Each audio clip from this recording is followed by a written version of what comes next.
C Joseph Vijay எனும் நான்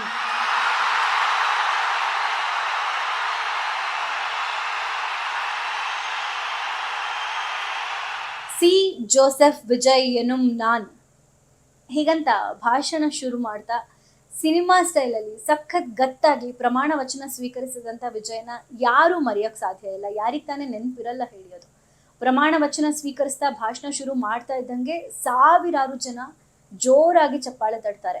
ಯಾವುದೋ ಹೀರೋನ ವೆಲ್ಕಮ್ ಮಾಡ್ಕೊಂಡ ಹಾಗೆ, ಯಾವುದೋ ಒಳ್ಳೆ ಸಿನಿಮಾ ನೋಡಿ ಖುಷಿ ಪಟ್ಟ ಹಾಗೆ, ಒಂದು ದೊಡ್ಡ ಸೂಪರ್ ಹೀರೋನ ಮೀಟ್ ಮಾಡ್ತಾ ಇರೋ ಹಾಗೆ ಸಖತ್ ಖುಷಿಯಿಂದ ಜನ ಚಪ್ಪಾಳೆ ತಟ್ತಾರೆ.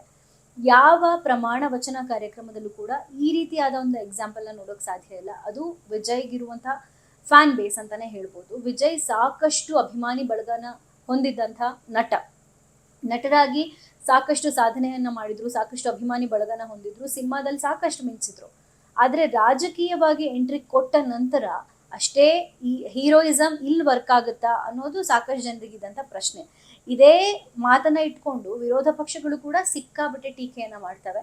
ವಿರೋಧ ಪಕ್ಷಗಳು ಸಿಎಂ ಆಗಕ್ಕೆ ವಿಜಯ್ ಲಾಯಕ್ಕೆ ಇಲ್ಲ, ಸಿಎಂ ಇರಲಿ ರಾಜಕೀಯಕ್ಕೆ ಬರೋಕೆ ಲಾಯಕ್ಕಿಲ್ಲ, ರಾಜಕೀಯದಲ್ಲಿ ಅನುಭವನೇ ಇಲ್ಲದೆ ಇರೋ ಒಬ್ಬ ವ್ಯಕ್ತಿ ಹೇಗೆ ಆಡಳಿತ ನಡೆಸಬಲ್ಲ, ಹೇಗೆ ಸರ್ಕಾರ ನಡೆಸಬಲ್ಲ ಅನ್ನುವಂಥ ಪ್ರಶ್ನೆಗಳನ್ನ ಟೀಕೆಗಳನ್ನ ಮಾಡ್ತಾರೆ. ಇದು ಯಾವುದಕ್ಕೂ ತಲೆ ಕೆಡಿಸ್ಕೊಳ್ದೆ ವಿಜಯ್ ರಾಜಕೀಯ ಅಖಾಡಕ್ಕೆ ಎಂಟ್ರಿ ಕೊಡ್ತಾರೆ.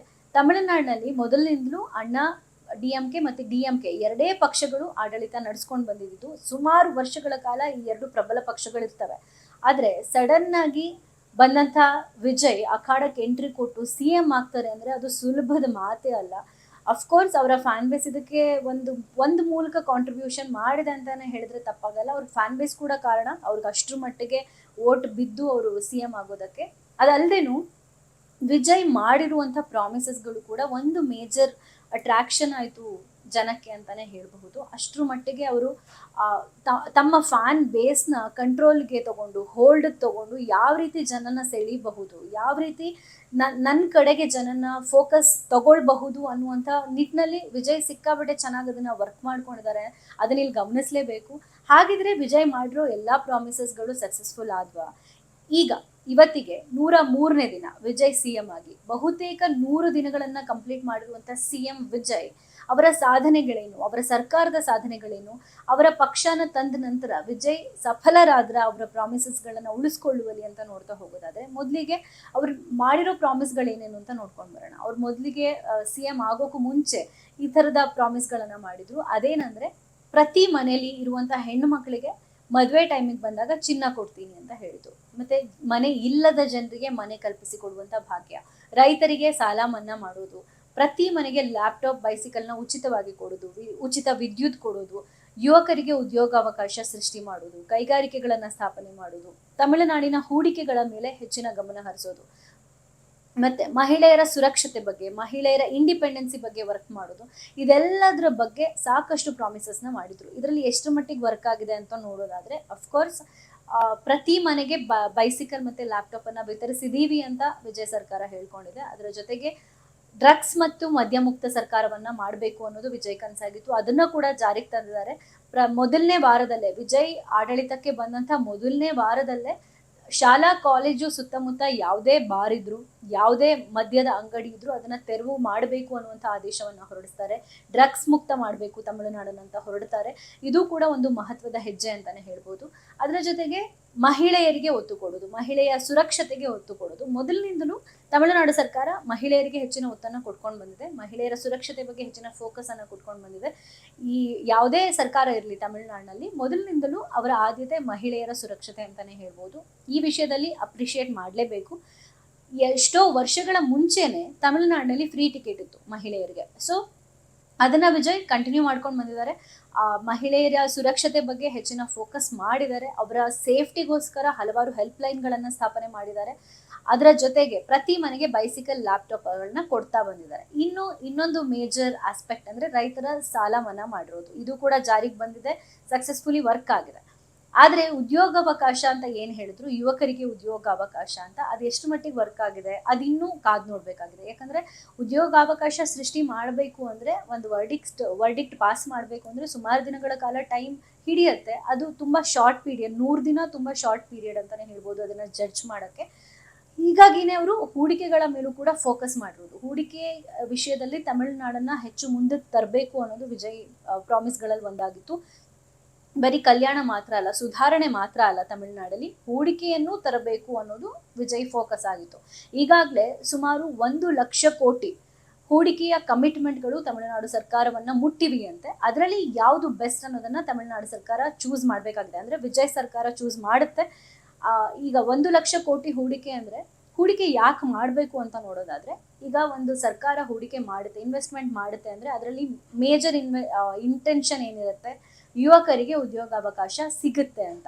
ಒಂದು ಇನ್ವೆಸ್ಟ್ಮೆಂಟ್ ಮಾಡ್ತಾರೆ, ಟೌನ್ಶಿಪ್ ಆಗಲಿ ಇನ್ನೊಂದು ಲೇಔಟೇ ಆಗಲಿ ಮಾಡ್ತಾರೆ, ಅದಕ್ಕೆ ಇನ್ವೆಸ್ಟ್ ಮಾಡ್ತಾರೆ ಅಂದರೆ ಅದರಲ್ಲಿ ಕೈಗಾರಿಕೆ ಉತ್ಪಾದನೆ ಆಗುತ್ತೆ, ಕೈಗಾರಿಕೆಗಳಿಂದ ಸಾಕಷ್ಟು ಜನರಿಗೆ ಕೆಲಸ ಸಿಗುತ್ತೆ, ಯುವಕರಿಗೆ ಕೆಲಸ ಸಿಗುತ್ತೆ, ಮಹಿಳೆಯರಿಗೆ ಕೆಲಸ ಸಿಗುತ್ತೆ, ಉದ್ಯೋಗಗಳು ಸೃಷ್ಟಿ ಆಗ್ತವೆ, ಸರ್ಕಾರದ ಎಕನಾಮಿ ಕೂಡ ಇಂಪ್ರೂವ್ ಆಗುತ್ತೆ ಇದರಿಂದ. ಹೀಗಾಗಿನೇ ಹೂಡಿಕೆಗಳನ್ನ ಮಾಡಬೇಕು ಅಂತ ಸರ್ಕಾರಗಳು ಮುಂದಾಗೋದು. ಅದ್ರ ಕಡೆಗೆ ಹೆಚ್ಚಿನ ಫೋಕಸ್ ಈಗ ವಿಜಯ್ ಮಾಡ್ತಾ ಇದ್ದಾರೆ, ಅದನ್ನ ಪ್ರಾಮಿಸ್ ಮಾಡಿದ್ದಾರೆ, ಅದ್ರ ಕಡೆ ಗಮನ ಹರಿಸಿದ್ದಾರೆ, ಅದು ವರ್ಕ್ ಆಗ್ತಾ ಇದೆ, ಪ್ರೋಗ್ರೆಸ್ ನಲ್ಲಿದೆ. ಮುಂದಕ್ಕೆ ಎಷ್ಟು ಮಟ್ಟಿಗೆ ಅದರಿಂದ ಹೆಲ್ಪ್ ಆಗುತ್ತೆ ಯುವಕರಿಗೆ, ಮಹಿಳೆಯರಿಗೆ ಅನ್ನೋದನ್ನ ಕಾದು ನೋಡ್ಬೇಕು. ಕೈಗಾರಿಕೆಗಳು ಹೇಗೆ ಉತ್ಪತ್ತಿ ಆಗುತ್ತೆ ಇದರಿಂದ ಅನ್ನೋದನ್ನು ಕೂಡ ಕಾದು ನೋಡ್ಬೇಕಾಗಿದೆ. ಅದು ಚಾಲ್ತಿಯಲ್ಲಿದೆ ಅಂತಾನೆ ಹೇಳ್ಬೋದು.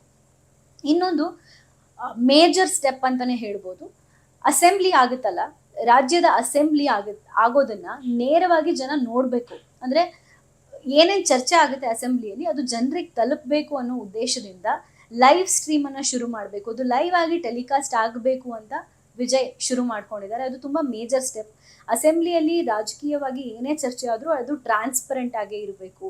ಹೀಗಾಗಿನೇ ಅದು ಲೈವ್ ಟೆಲಿಕಾಸ್ಟ್ ಆಗಬೇಕು ಅನ್ನುವಂಥ ಸ್ಟೆಪ್ ಅನ್ನ ವಿಜಯ್ ತಗೊಂಡಿದ್ದಾರೆ, which is a major step. ಜನರಿಗೆ ಅದು ಗೊತ್ತಾಗಬೇಕು, ಜನರಿಗೆ ಅದು ಟ್ರಾನ್ಸ್ಪರೆಂಟ್ ಆಗಿರ್ಬೇಕು, ಪಾರದರ್ಶಕವಾಗಿರ್ಬೇಕು ಅಲ್ಲಾಗುವಂಥ ಚರ್ಚೆಗಳು ಅಂತ. ಇನ್ನೊಂದು, ಎಲ್ಲೇ ಬ್ರೈಬರಿ ಕಂಡ್ರು, ಭ್ರಷ್ಟಾಚಾರ ನಡೀತಾ ಇದ್ರು, ಅನ್ಯಾಯ ನಡೀತಾ ಇದ್ರು, ಕೂಡಲೇ ನೀವು ಇನ್ಫಾರ್ಮ್ ಮಾಡಬೇಕು ಅಂತಾನೆ ಒಂದು ಹೊಸ ಹೆಲ್ಪ್ ಲೈನ್ ಕೂಡ ಶುರು ಮಾಡಿದ್ರು. ಅದು ಕೂಡ ಒಂದು ಮೇಜರ್ ಸ್ಟೆಪ್ಪೇ. ಅದು ಕೂಡ ಎಲ್ಲೂ ಆಗಿರಲಿಲ್ಲ ಇಲ್ಲಿ ತನಕ. ಆ ಥರದೊಂದು ಹೆಲ್ಪ್ ಲೈನ್ ಅದಕ್ಕೆ ಅಂತ ಸಪ್ರೇಟ್ ಆಗಿ ಶುರು ಮಾಡಿದ್ದಾರೆ.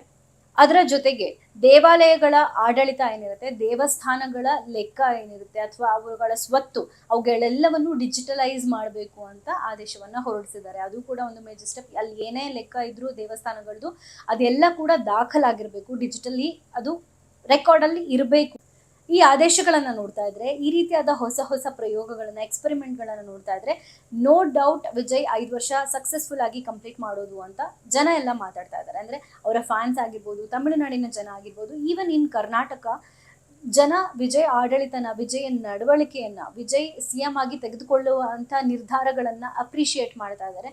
ಸಾಕಷ್ಟು ವಿಜಯ್ನ ನಡೆಗಳನ್ನ ಈಗಲೂ ಕೂಡ ಇಲ್ಲೂ ಕರ್ನಾಟಕದಲ್ಲೂ ಸಿಕ್ಕಾಪಟ್ಟೆ ಇಷ್ಟಪಟ್ಟು ಜನ ಅಪ್ರಿಶಿಯೇಟ್ ಮಾಡಿದ್ದಾರೆ.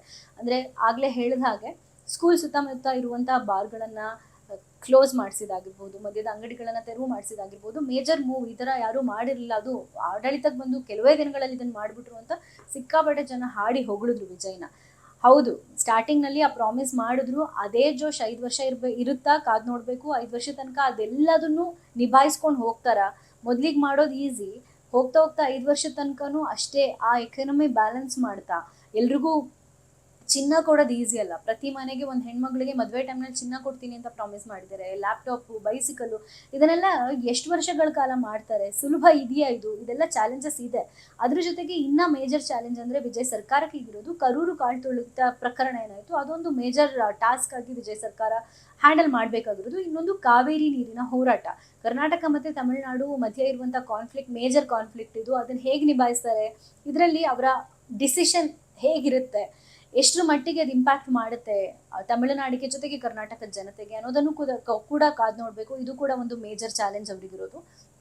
ಜೊತೆಗೆ ಸಾಕಷ್ಟು ಚಾಲೆಂಜಸ್ ವಿರೋಧ ಪಕ್ಷಗಳು ಕೊಡ್ತಾ ಇರೋದು, ಅವರ ಟೀಕೆಗಳು, ಇದನ್ನೆಲ್ಲ ಎದುರಿಸ್ತಾ ಯಾವುದಕ್ಕೂ ತಲೆ ಕೆಡಿಸ್ಕೊಳ್ದೆ ತುಂಬ ಕೂಲಾಗಿ ಹ್ಯಾಂಡಲ್ ಮಾಡ್ಕೊಂಡು ಹೋಗ್ತಾ ಇದ್ದಾರೆ. ಮುಂದಕ್ಕೆ ಹೇಗೆ, ಮುಂದೆ ಏನೆಲ್ಲ ಚಾಲೆಂಜಸ್ನ ಫೇಸ್ ಮಾಡಬೇಕಾಗುತ್ತೆ, ಅವ್ರು ಕೊಟ್ಟಂಥ ಪ್ರಾಮಿಸ್ಗಳಿಗೆ ಈ ಚಾಲೆಂಜಸ್ ಅಡ್ಡಿಪಡಿಸತ್ವಾ, ಆದರೆ ಎಷ್ಟು ಮಟ್ಟಿಗೆ ಅವ್ರು ಅದನ್ನು ನಿಭಾಯಿಸ್ತಾರೆ, 100 ದಿನ ಹೇಗೆ ನಿಭಾಯಿಸಿದ್ರು ಮುಂದಿನ 5 ವರ್ಷಗಳನ್ನು ಹಾಗೆ ನಿಭಾಯಿಸ್ತಾರ ಅನ್ನೋದನ್ನೆಲ್ಲ ಕಾದು ನೋಡಬೇಕಾಗಿದೆ. ಅದರ ಜೊತೆಗೆ ಅವ್ರು ಕೊಟ್ಟಂಥ ಪ್ರಾಮಿಸ್ಗಳು ಎಷ್ಟು ಮಟ್ಟಿಗೆ ವರ್ಕ್ ಆಗುತ್ತೆ ಅನ್ನೋದನ್ನು ಕಾದು ನೋಡಬೇಕಾಗಿದೆ. ಯಾಕಂದರೆ ಪ್ರಾಕ್ಟಿಕಲಿ ಸಿಕ್ಕಾಬಿಟ್ಟೆ ಸ್ವಲ್ಪ ಕಷ್ಟ ಇದೆ.